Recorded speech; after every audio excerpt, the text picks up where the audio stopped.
Ashtë pas të flasi ky. Shejaj, tha për këtë deklaratë që është e keq kuptuar. E kam lexuar. Dua jo vetëm rotacion, po edhe ndryshime. Tash i çojmë zëdhënësin e vet, që e shpjegoi keq kuptimin. Hoxha Edi Rama, ky është problemi juaj.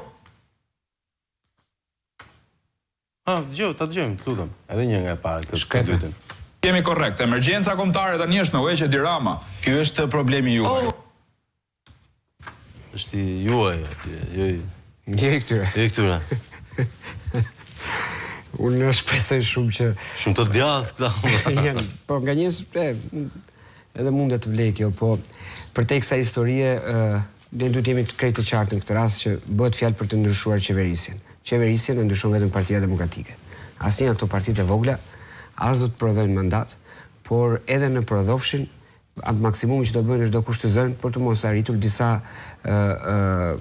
disa premtime të Partisë Demokratike se do kenë disa të tyre. Kështu që ftoj qytetarët të votojnë Partinë Demokratike, partinë e cila ka një program, partinë e cila ka një projekt qeverisës, partia e cila konceptohet që do fitoj zgjedhjet, kështu që tani këto partitë e vogla që krijohen në këto momente mas 12 vjeç qeverisje të një njeriu të vetëm, unë mendoj që me qëllim apo pa qëllim ato i shërbejnë këtij pushteti, ato i shërben Edi Ramës.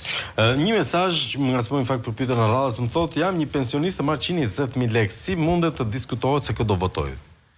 A ka një kuptim, le të themi, të qartë për masa e ndryshimit epokal që është deklarimi i minimumit jetik 200 euro për çdo njeri? Është e kuptuar praktikisht se çfarë do ndryshoj në gjithë Shqipërinë me një ligj të tillë që duket si një fjali e vogël? Po jo, është e kuptuar, mendoni se e ka kuptuar njerëzit qartë çfarë ndryshimi është që të marrësh 200.000 lekë minimumi për çdo antar të familjes kur është vështirë? Kam përshtypjen që njerëzit e kanë kuptuar qartë, pavarësisht se her pas here propaganda me qëllim ngatron diskutimin, po e kanë kuptuar qartë dhe jo më kot sot që flasim ne Rama ka lënë dhe bën gafa të vazhdueshme. Ato gafat i bën me qëllime, mjafton që mos flitet për programin. Merr përsipër një kosto elektorale nga gafat që thot, por me sa duket, kostoja që merr rastin konkret nga programi ynë është më i lartë se sa gafat që ai bën. Por 200 euro minimumi jetik është më e vogla që ne mund të bëjmë. Dhe është pjesa më normale. Domethënë kemi jetuar në një realitet që kemi bërë sikur si kemi parë problemet. Kemi jetuar në një realitet që e kemi pranuar problemin. Nuk mund ta pranojmë, Flavio, pensionin 60.000 lekë vjetra, 70, 80 apo qoftë 120.000 lekë. Ne dim shumë mirë, jetojmë në këtë Tiranë, ne dim shumë mirë që me 60.000 lekë vjetra nuk kalon dot as javën e parë të muajit. Dhe Partia Demokratike gjeti guximin për të parë në sy problemet, për të folur për këto probleme, dhe se këto janë probleme që i takojnë kryesisht i 12 vjeçari. Por ama i takojnë dhe gjithë tranzicionit, që do të thotë që edhe vetë ne të Partisë Demokratike kemi shprehur një mea culpa në momentin që kemi dalë me një program të tillë, kemi folur për mirëqenie sociale, kemi folur për pensionin minimal, kemi folur për minimumin jetik.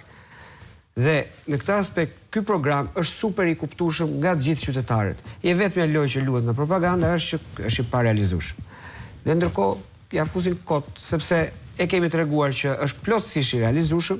Janë mbi 8.4 miliardë euro buxhet shteti dhe nuk i kushton asnjë gjë shtetit që të vazhdoj të subvencionojë disa vite rresht mundin dhe djersën e këtyre pensionistëve që pas 40 apo 50 vjet punë kanë dalë në pension.